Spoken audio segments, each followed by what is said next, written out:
예, 이제 볼게요. 임대사업자 등록을 했습니다. 보유하는 와중에 임대차 계약 신고라는 걸 했습니다. 그러면서 나는 의무 임대 기간 동안 이 주택을 끌고 가야 과태료가 없습니다. 그러면서 꼭 지켜야 되는 게 바로 5% 증액 제한이라는 겁니다. 그래서 상당히 중요한 내용이죠. 한번 보겠습니다. 지금 제가 말씀드린 5% 증액 제한은 일단 민간 임대주택법에 의한 5% 증액 제한 내용입니다. 세법은 제가 뒤에서 좀 자세하게 말씀을 드릴게요.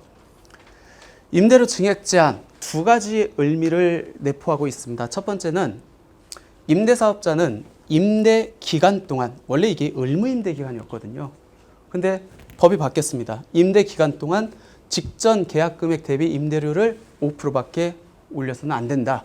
그리고 임대료를 한번 올렸으면은 임대차 계약 또는 임대 증액이 있은 후에 1년 내 다시 올리지 못한다는 게 이 두 가지 토픽이 5% 증액 제한의 핵심이라고 보시면 될 것 같고, 이 임대료 증액 제한의 준수 규정은 법상으로는 2012년 4월 27일 이후의 계약분부터 적용합니다.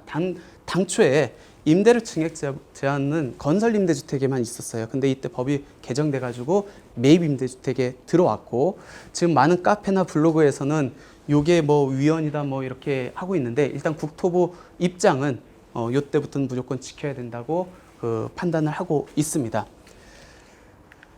그러면 임대료 증액 제한 준수 기간, 당초에는 제가 의무 임대 기간 동안 이렇게 준수를 해야 된다고 말씀을 드렸는데, 이게 2019년 10월 24일 이 날짜가 임대사업자 하는 사람들한테는 굉장히 큰 의미가 있는 날이죠. 많은 것들이 이제 개정됐습니다. 과태료도 바뀌고, 아까 최초 임대차 계약 신고 그것도 바뀌고, 여기에서 의무 임대 기간을 임대 기간으로 바꿔놨습니다. 차이는 뭐냐면, 얘는 의무 임대 기간, 즉 단기는 4년, 장기는 8년 동안만 지켰으면 돼요. 근데 이날 이후부터는 임대 기간, 내가 8년까지 다 채웠습니다. 4년까지 다 채웠어요. 근데 그 이후에 내가 임대사업자 등록을 말소를 않고 계속 임대사업자 등록을 가지고 있으면은 그때까지도 5% 증액 제한을 준수하라는 겁니다. 왜 이렇게 만들어 놨을까요? 야, 너 임대사업자 등록가 됐지만 또 계속 임대사업자 등록증 가지고 있으면 너 세제 혜택 받지 않느냐? 어떤 혜택 받을까요? 재산세 감면 받죠? 보유하고 있는 와중에 내야 되는 세금은 다 적용받는다고 보시면 돼요. 그게 재산세고, 종부세 합산배제 받잖아요. 그리고 종합소득세 감면 받고, 그 다음에 거주주택 비과세. 거주주택하고 임대주택이 있었을 때 이 거주주택, 2년 이상 거주한 주택을 팔 때 비과세가 되는데, 얘는 반드시 임대주택이 있는 상황에서 매도를 해야만 비과세가 됩니다. 그거 받을 수 있잖아요. 그리고 양도세 100% 감면. 우리가 신규로 매입을 해가지고 3개월 내에 임대사업자 등록을 하고 일정 요건을 충족하면 10년 있다 팔면 양도세 100%를 감면을 해준대요. 근데 그 혜택이 임대 기간 동안에 발생한 양도 차익에 대해서 거기에 해당하는 양도소득 금액의 100%를 감면을 해준다는 거거든요. 그럼 내가 10년을 삽니다. 그 다음에 내가 들어가 살아요. 5년 있다 들어가 산 다음에 판다고 했었을 때 전체 15년의 양도 차익에 해당하는 양도소득세를 100% 감면해 주는 게 아니고, 내가 임대해준 10년 동안에 발생한 양도 차익에 대한 양도소득세만 감면을 해준대요. 그럼 내가 10년에 끝났는데 말소하지 않고 임대사업자를 등록을 계속 유지하면서 임대를 계속 줬어요. 그럼 요 혜택 받잖아. 그러니까 너 임대 기간 동안 이런 혜택 받으니까 5% 증액 제한도 준수해 라고 해가지고 2019년 10월 24일 날 이렇게 개정을 해 놓은 겁니다. 혜택을 그만큼 받으니까 거기에 상응하게 요 5% 증액 제한을 준수를 해라 라는 겁니다. 그러면 임대료 증액 제한을 언제부터 준수를 해야 됩니까?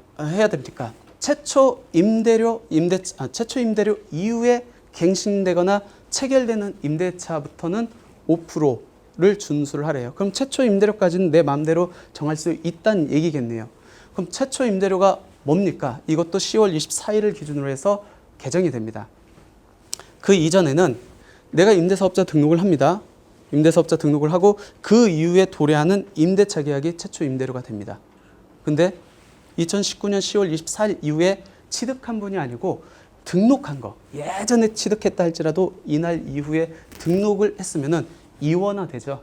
첫 번째, 임대차 계약이 체결되어 있는 경우에는 그 임대차 계약 체결, 그 임대료가 최초 임대료가 되는 거예요. 한 번도 못 써먹는다는 얘기죠.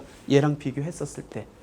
당연히 임대차 계약이 체결되어 있지 않으면은 임대차 계약이 체결되지 않은 상태에서 임대사업자 등록을 했으니까 임대사업자 등록한 이후에 체결되는 얘가 임대차 계약이겠네요.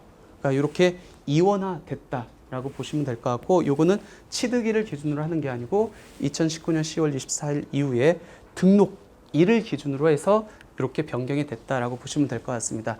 사례를 한번 볼까요? 2019년 10월 24일 이전에 주택 임대사업자로 등록을 했습니다. 이전에 등록을 했어요. 그러면 어떻게 되냐면 내가 아파트가 있고 임대차 계약을 체결한 상태에서 임대사업자 등록을 했습니다. 그러면 얘가 2019년 10월 23일 이전에 등록을 했기 때문에 최초 임대료는 임대사업자 등록을 한 날 이후에 도래된 얘가 최초 임대료에 해당한다고 보시면 됩니다. 3억에서 5억으로 뛰었음에도 불구하고, 즉 5%를 증액을 초과했음에도 불구하고 얘가 최초 임대료이기 때문에 전혀 위반은 없어요. 대신에 이 임대차 계약을 이후부터는 무조건 5% 증액 제한을 준수를 해야 된다는 겁니다. 2019년 10월 24일 이후에 주택 임대사업자로 등록한 경우에는 이때 2020년 3월 1일 날 주택 임대사업자로 등록을 했다고 가정을 해보면은 얘가 임대사업자 등록할 때 임대차 계약이 체결되어 있으면은 요 놈을 갖고 최초 임대료를 본대요. 그러면은 요 3억 원을 갖고 앞으로는 5% 증액 제한을 준수를 해야만 과태료가 없다라고 이렇게 보시면 될 것 같습니다. 그러면 의무임대기간이 아니죠. 임대 기간 동안 이 5% 증액 제한을 준수를 해야 되는데 준수를 하지 않았다. 그럼 과태료가 얼마가 되느냐?